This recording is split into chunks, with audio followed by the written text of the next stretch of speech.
The galaxy had never seen a species quite like humans. They were young. They were small. Their ships were crude compared to the ancient vessels of the Empire. When humanity first made contact with the galactic community, most alien races dismissed them as primitives. They were newcomers who had barely learned to travel between stars. The Emperor, the Magnificent, looked upon Earth's representatives with amusement.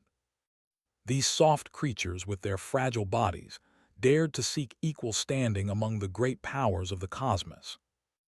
Ambassador was chosen to represent humanity in the imperial court. She was a woman of 53 years, with silver streaks in her dark hair and eyes that had seen both war and peace. She had helped negotiate treaties on Earth during its most turbulent times. Now she carried the hopes of 8 billion souls as she walked into the golden halls of the throne world. They were magnificent creatures.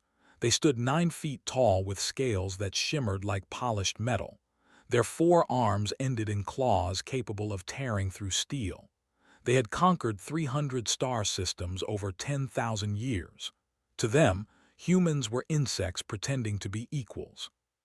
Presented herself before Emperor with dignity and respect. She spoke of trade agreements and cultural exchange. She talked about mutual defense treaties and scientific cooperation. The Emperor listened with a smile that showed rows of sharp teeth.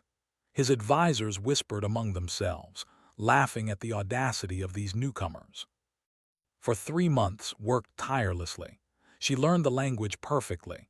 She studied their customs and showed proper respect to their traditions. Slowly, she began making progress. Some nobles started to see value in partnership with humans. Trade negotiations moved forward. It seemed like peace between the two species was possible. Then everything changed.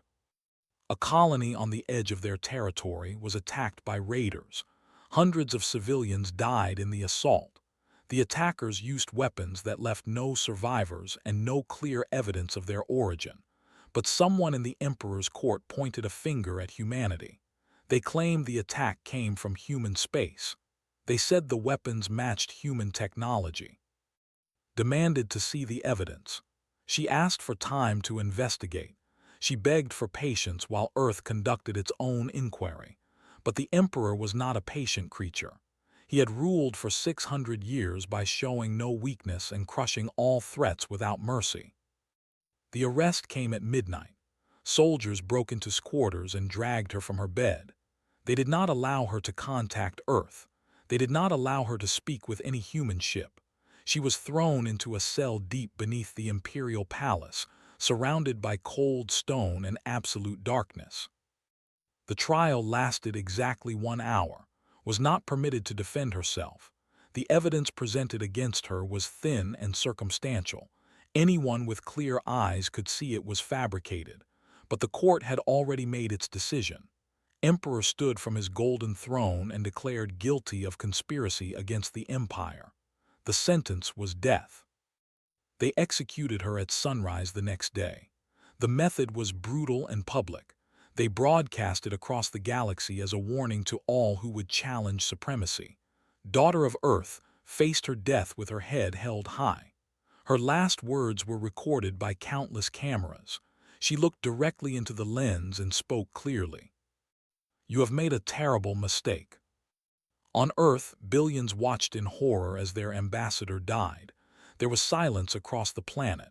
For 1 full day, humanity did not speak. They did not cry. They did not rage. They simply waited in a silence that was more frightening than any scream. Then the United Earth Council convened an emergency session. Representatives from every nation gathered in Geneva. The meeting lasted 18 hours. When it ended, the Council released a single statement to the galaxy. Humanity accepts the Empire's declaration of hostilities. We respond in kind. The Emperor laughed when he received the message. His generals assured him that human forces posed no real threat. Their fleet was small. Their technology was primitive. The war would be over within months. Ordered a celebration to honor their inevitable victory. He did not understand what he had awakened. Humans had spent their entire existence fighting. They fought the ice ages. They fought plagues. They fought each other in countless wars across thousands of years.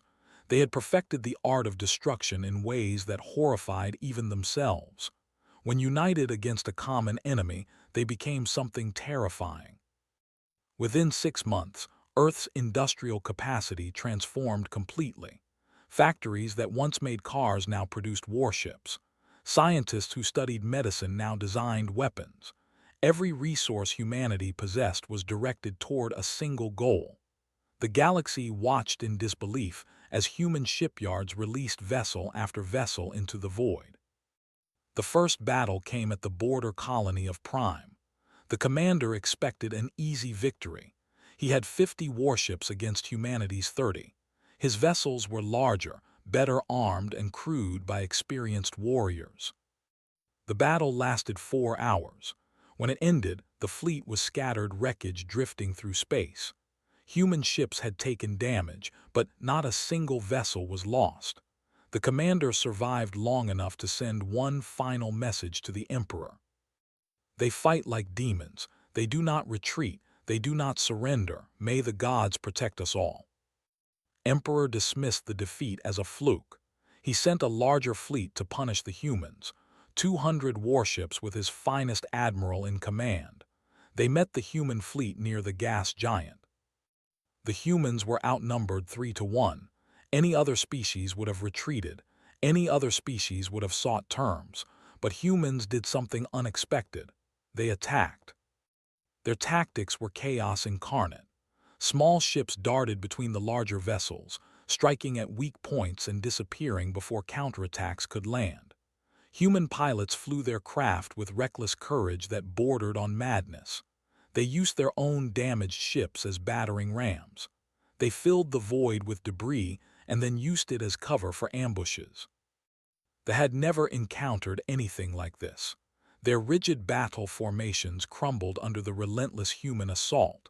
By the time the admiral ordered a retreat, he had lost 140 ships. The humans lost 19. Now the emperor understood his mistake, but it was too late. Human fleets pushed deeper into territory with each passing month. They liberated planets that had conquered centuries ago. Alien species that had lived under oppression suddenly found themselves freed by these strange newcomers from a distant world. Word spread through the galaxy. Humanity was not just fighting for revenge. They were fighting for justice. Other species began to offer support. They provided intelligence about defenses. They offered supplies and repair facilities. The ancient, who had remained neutral quietly opened their borders to human refugees and wounded soldiers. The emperor found himself increasingly isolated. Tried everything to stop the human advance. He offered peace treaties that would return to the status before the war. The humans rejected them. He offered to pay reparations for death. The humans rejected them. He offered territory, slaves, and ancient treasures from his vaults. The humans rejected everything. They wanted only one thing, and they would not stop until they had it. The final battle took place above the throne world itself, had gathered every ship his empire could muster. 800 warships formed a wall of steel and fire between humanity and his palace. He broadcast a message to the approaching human fleet. Turn back now and I will spare your species. Continue this madness and I will see your planet burn to ash.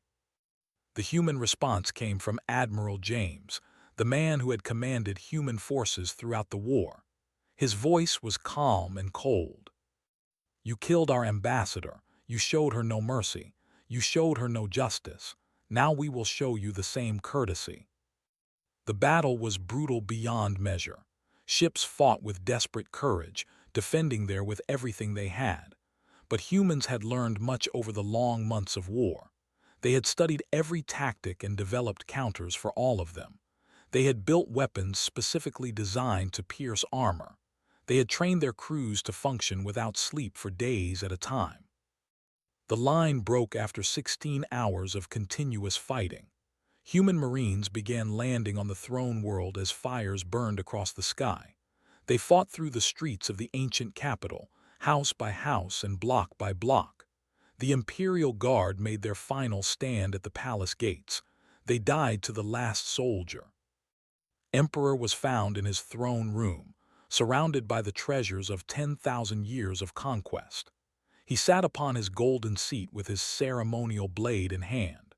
He expected the humans to kill him quickly, to end his life with the same brutality he had shown their ambassador. Admiral walked into the throne room personally.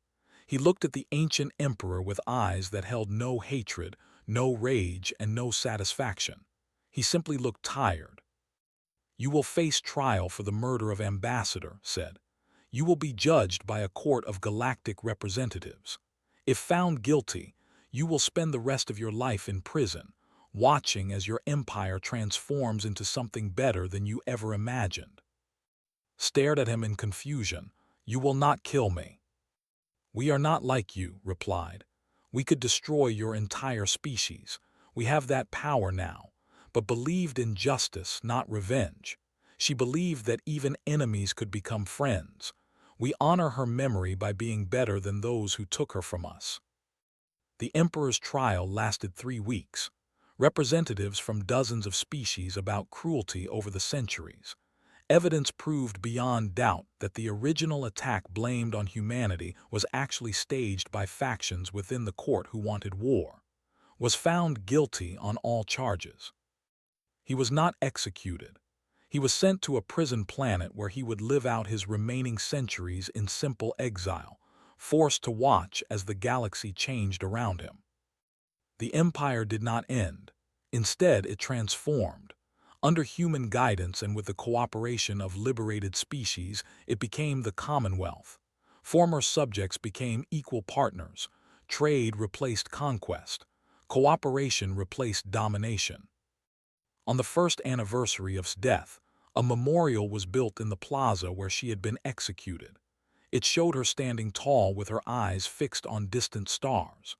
Representatives from every species in the galaxy attended the dedication ceremony. They came to honor a woman who died seeking peace, and whose death ultimately brought more peace than anyone could have imagined. Admiral spoke the final words at the ceremony. "They thought killing one human would make us afraid. They did not understand that we are never more dangerous than when someone hurts those we love. But they also did not understand that we are never more merciful than when we have one. We fight like devils. We forgive like angels. Remember that when you deal with humanity. Cross us and we will come for you. Show us kindness and we will be your greatest friends." Knew this. She died believing it, and we proved her right. The galaxy learned an important lesson that day. Humans were not merely survivors. They were not merely warriors. They were something far more complex and far more dangerous. They were a species that could unleash absolute devastation and then choose mercy. They could burn worlds and then rebuild them. They could hate with perfect fury and love with perfect loyalty. And they never, ever forgot those who wronged them, or those who earned their friendship.